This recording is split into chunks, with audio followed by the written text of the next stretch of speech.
Hai, assalamualaikum. Kines di sini.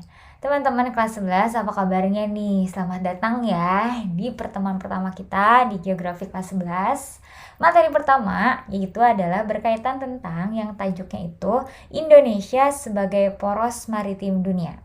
Oke. Sebelumnya di sini ada pernyataannya Bung Karno di tahun 1953. Beliau bilang, "Usahakanlah agar kita menjadi bangsa pelaut kembali." Ya, bangsa pelaut dalam arti seluas-luasnya, bukan sekedar menjadi jongos-jongos di kapal, bukan, tetapi bangsa pelaut dalam arti kata cakrawala samudra.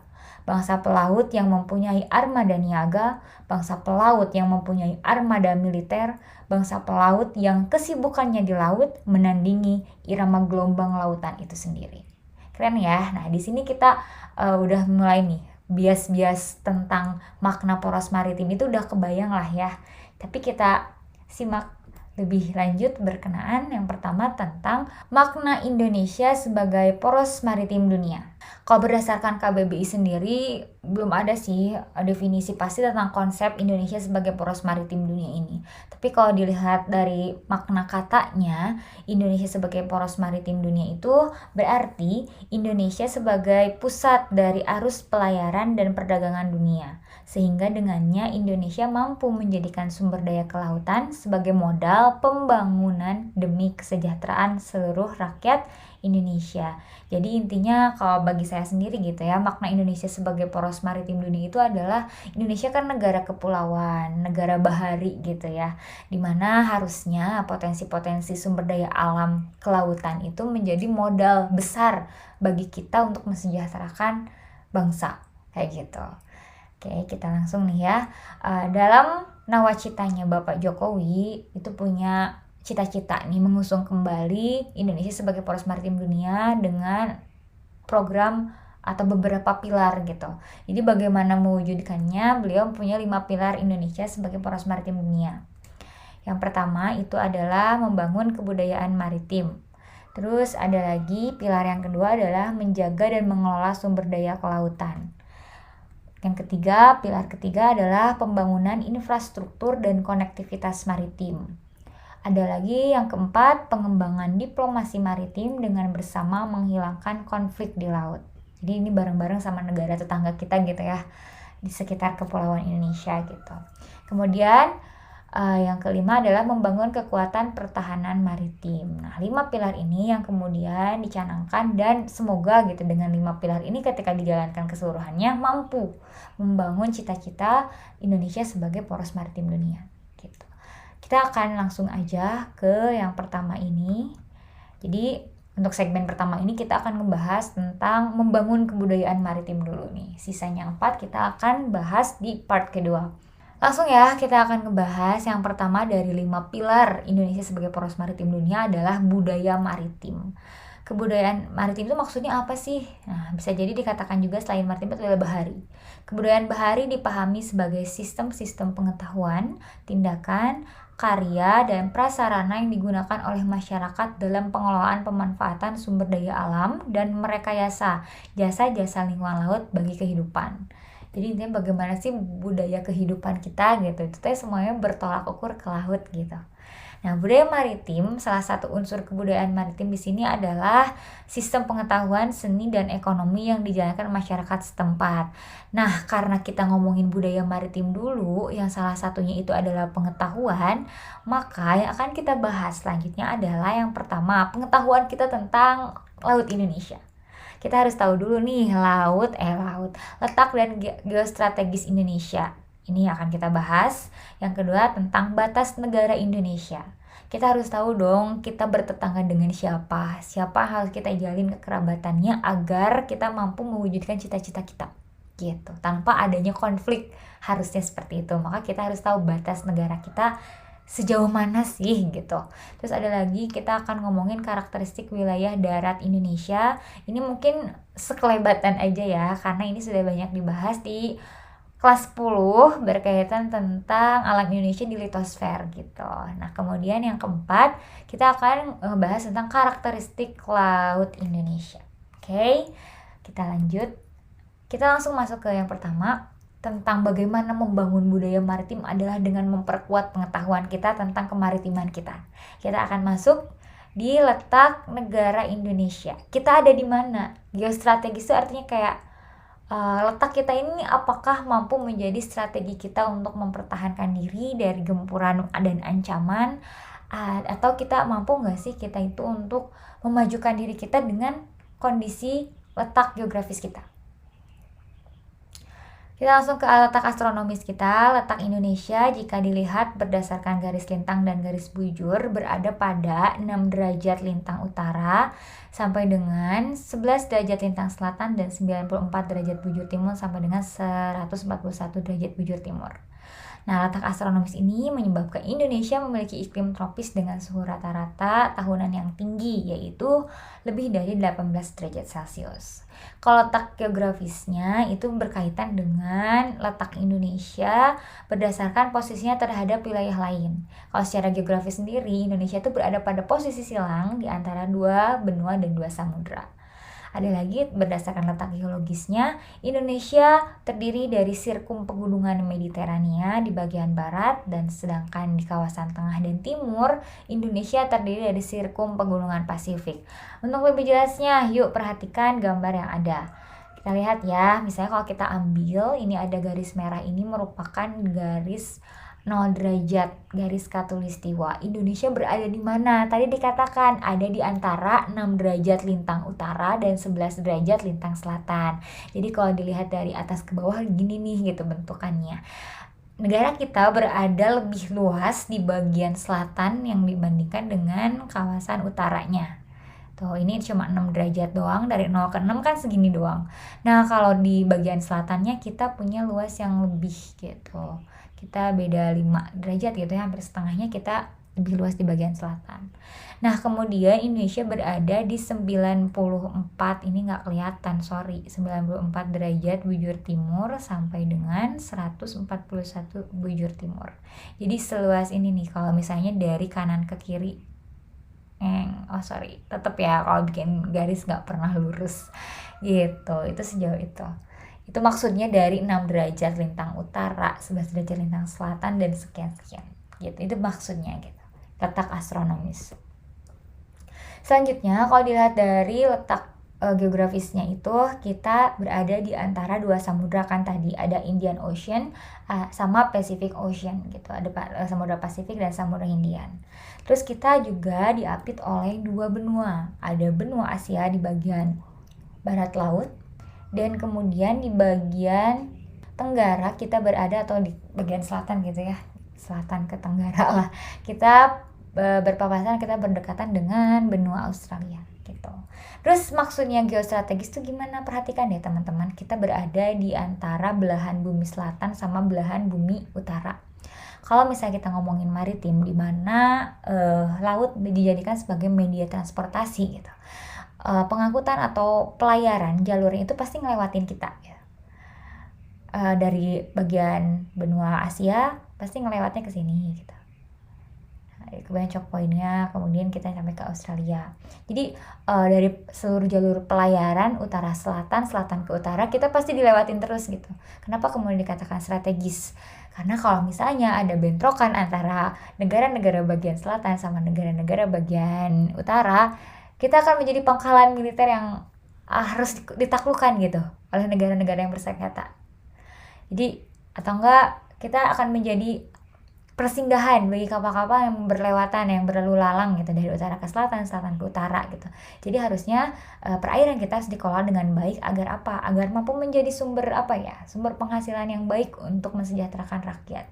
Gitu maksudnya, dan keuntungan dari kita diapit sama 2 samudra dan 2 benua.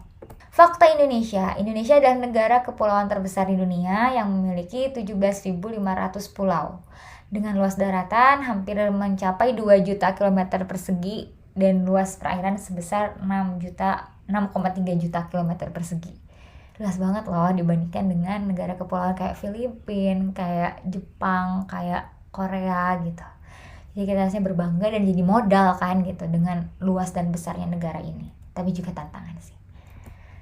Nah, kemudian setelah kita tahu kita berada di mana, kita harus tahu batas laut Indonesia. Kita tuh punya seluas apa gitu. Kita punya daerah kekuasaan sampai mana gitu. Kita akan ngomongin tentang batas laut teritorial, batas laut kontinen, batas zona ekonomi eksklusif. Nah, kalau dari batas teritorial sendiri, itu kayak batas laut yang ditarik dari sebuah garis dasar dengan jarak 12 mil atau sekitar 22,2 km. Dalam batas ini, Indonesia memiliki hak kedaulatan sepenuhnya. Jadi itu benar-benar punya kita gitu, nggak bisa diganggu-gugat sama yang lain. Kalau ada yang mau lewat harus izin dulu dan tidak bisa seenaknya mengambil sumber daya laut kita gitu di kawasan ini. Kayak ini ada batas laut wilayah kita atau batas teritorial kita 12 mil ya dari batas terluar. Jadi batas teritorial ini kita ambil gitu garisnya tuh dari pulau-pulau terluar kita. Nah, kita ambil dari misalnya poinnya paling luar nih kan. Ambil sekitar 12 mil gitu. Kemudian begitu pula dengan pulau-pulau kita yang lain, kita ambil pulau yang paling jauhnya gitu. Kemudian dia tarik garis. Ini garis yang kuning ya, diperhatikan. Kelihatan kan, itu batas laut kita. Ini juga yang ungu adalah batas kita, berarti kan perairan kita gitu. Nah, terus kita balik lagi, itu batas teritorial. Kata kuncinya 12 mil. Kemudian ada lagi batas laut kontinen. Kalau batas laut kontinen itu diukur dari garis dasar dengan jarak terjauh 200 mil. Landas kontinen merupakan laut dangkal yang memiliki kedalaman kurang dari 150 meter. Kita langsung aja lihat gambarnya. Batas landas kontinen ini garisnya yang ini ya, yang lurus gitu. Nah, ini nggak keseluruhan nih, karena yang berbatasan langsung sama negara luar sampai mana gitu. Kita ambil 200 mil. Bukan kalau misalnya antara Sumatera sama Malaysia misalnya itu kan nggak sampai 200 mil. Gimana cara ngebaginya? Bagi 2 aja, Kak, gitu. Jadi kayak meskipun dia cuma kayak 6 mil ya udah dibagi 2 aja rata gitu. 3 mil, 3 mil. Laut kontinennya. Laut kontinen itu kan dangkalan gitu ya, kayak maksudnya kayak laut dangkal ya, sedangkal-dangkalnya laut lah ya gitu, tetap aja kalau nggak bisa berenang meninggal. Jadi kayak di batas tersebut gitu kita ngebagi batas laut kontinen atau batas laut dangkal kita. Ini juga sama ini ya, Australia kita juga punya batas kontinen. Kita ambil sebanyak 200 mil dari garis terluar negara Indonesia. Terus ada lagi nih, batas zona ekonomi eksklusif. Di ZEE ini merupakan batas wilayah perairan laut ekonomis. Maknanya adalah hak eksploitasi sumber daya laut suatu negara. Jadi kita bisa sejauh mana sih mengeksplor lautan kita itu. Batas jaraknya ini adalah 200 mil ke arah laut bebas. Jadi sama kayak batas kontinen. Bedanya kalau batas kontinen berlaku pada laut dangkal yang kedalamannya kurang dari 150 meter. Kalau ini mah bebas, jenis lautnya mau dangkal mau dalam, dia pokoknya ambil batas 200 mil aja ke arah laut bebas. Kita lihat ZEE kita. Warnanya apa nih ya? Ungu atau biru? Biru aja lah ya biar gampang ngebedain, pokoknya ini tah.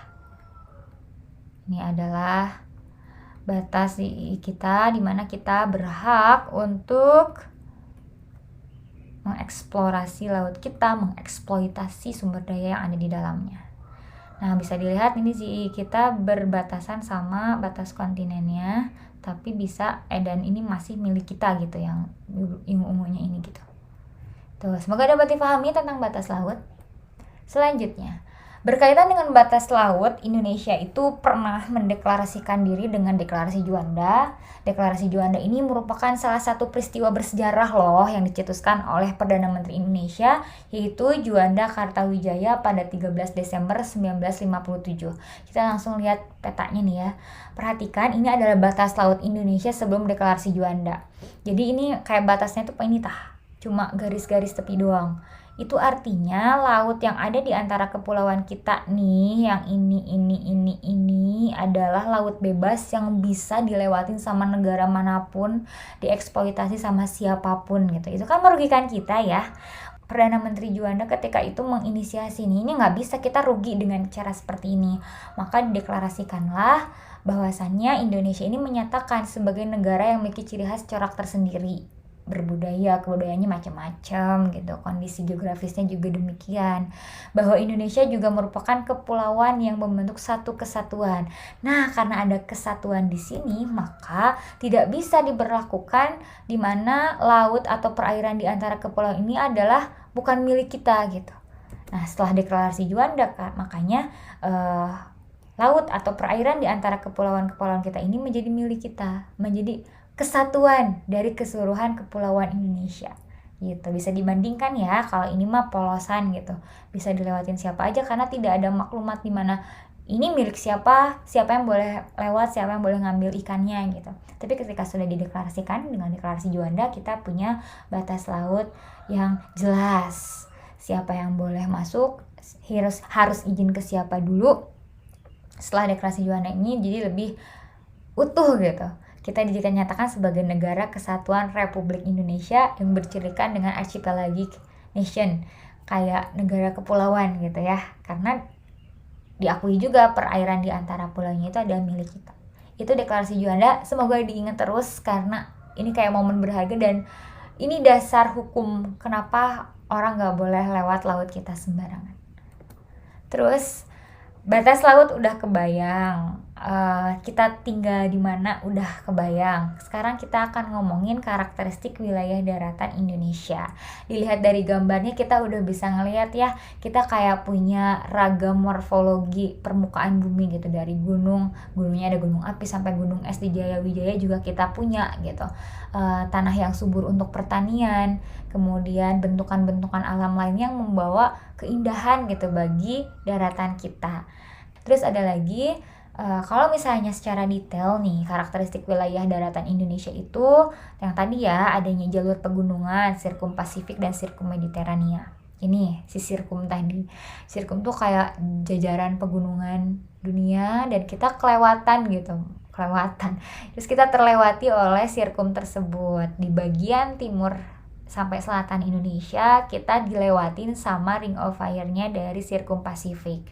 Kemudian dari kawasan barat ya, kemudian di Jawa, Sumatera nih ya, kemudian Nusa Tenggara dan rentetan pulau-pulau Bali juga tuh, itu masuknya ke dalam sirkum Mediterania.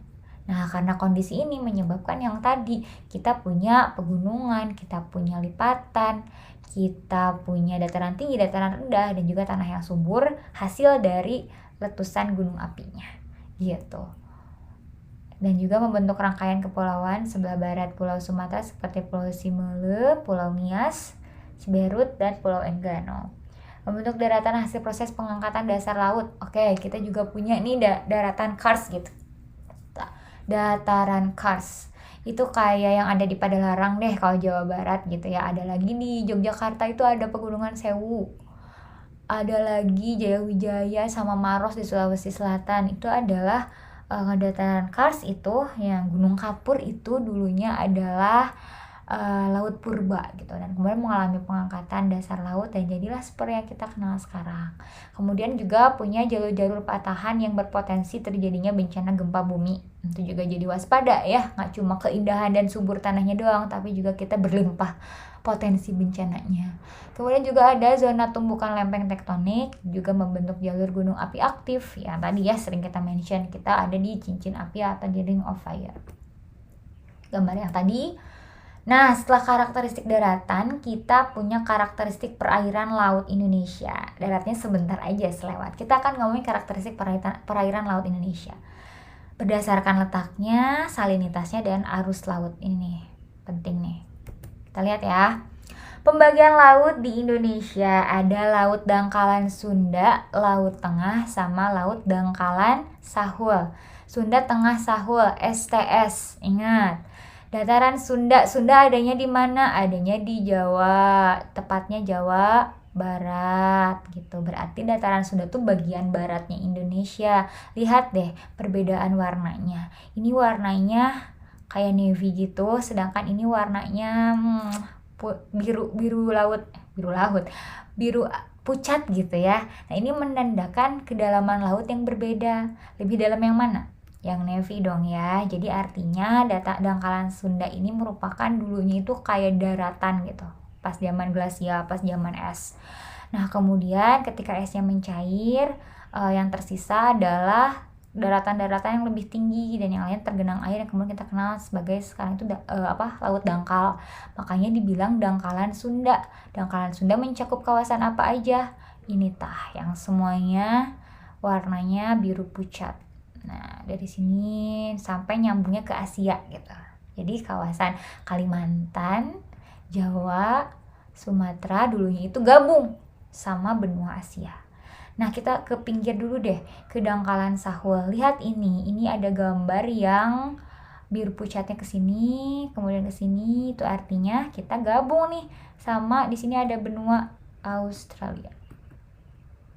Nah, gitu. Jadi dulunya dangkalan Sahul, dangkalan Papua ini gabung sama Australia di zaman glasial. Nah, sedangkan Laut Tengah sendiri merupakan laut dalam lebih dari 6.000 meter dengan topografi dasar laut di perairan laut dalam sangat-sangat kompleks dengan berbagai bentuk basin dan palung. Kita lihat ya. Tuh, ini kalau misalnya secara kita zoom out gitu. Ini Sunda Shelf yang kayak tadi dibilang dangkalan Sundanya tuh lihat, itu gabung dulunya. Nah, sedangkan Sahul itu Papua gabung sama Aussie gitu. Sedangkan yang bagian ini kawasan Laut Tengah Indonesia. Kita simak bahwasannya Laut Tengah Indonesia itu punya kedalaman lebih dari 6.000. Kemudian dia punya topografi dasar laut yang sangat beragam. Ada palung, jadi kayak jurang dasar laut gitu. Ini dalam banget. Kemudian ada lubuk laut. Kalau tadi palung tuh kayak V gini, kalau dia lubuk laut tuh kayak lebih gitu kan gitu. Nah, kita kenalan yuk sama lokasi palung dan lubuk di Indonesia. Yang paling terkenal itu ada Palung Mindanao. Di sini nomor 2. Ada Palung Talaud, yang 3 nih ya, Sangihe, ada lagi Ternate dan lain-lainnya. Jadi kayak di sini tuh kayak rawan banget nggak sih, kayak bener-bener dalam gitu. Sempit-sempit tapi topografinya sangat dalam gitu. Kita bisa lihat di sini ya. Coba diingat-ingat satu yang paling penting dan paling kamu ingat ya di peta lokasi palung dan lubuk di Indonesia. Gitu. Sekarang kita ke kadar garam. Tahukah kamu kadar garam laut Indonesia berbeda-beda loh. Perairan laut kawasan timur Indonesia ternyata lebih asin dibandingkan kawasan barat. Kok bisa? Jawabannya, Laut Indonesia bagian timur lebih asin dibandingkan di kawasan barat Indonesia. Hal itu dikarenakan laut di wilayah bagian barat merupakan tempat bermuaranya sungai-sungai besar. Ada Sungai Batanghari, Sungai Musi, Kapuas, Bengawan Solo, Citarum, dan lain-lain. Jadi saking banyaknya debit air tawar yang masuk di kawasan laut bagian barat Indonesia, maka kadar asinnya pun lebih rendah dibandingkan yang timur. Nah, sedangkan terus ditambah lagi kawasan Indonesia bagian barat kan curah hujannya lebih tinggi gitu. Jadi benar-benar kadar garam itu beda banget sama yang nggak beda banget sih, kayak beda gitu dengan kawasan Indonesia timur gitu. Bisa difahami ya, barat, timur lebih asin pokoknya gitu. Nah, satu lagi yang penting dan menarik, kita punya arus lintas Indonesia atau disingkat jadi Arlindo.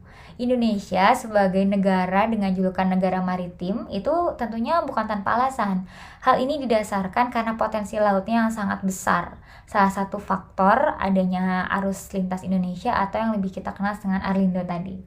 Arlindo itu apa sih? Arlindo adalah aliran atau transport massa air dari Samudra Pasifik dari sini ke Samudra Hindia yang melalui selat-selat di perairan Nusantara. Jadi pas dari Pasifik nih mau ke Hindia itu dia ngelewatin kanal-kanal gang-gang di antara pulau-pulau kita gitu.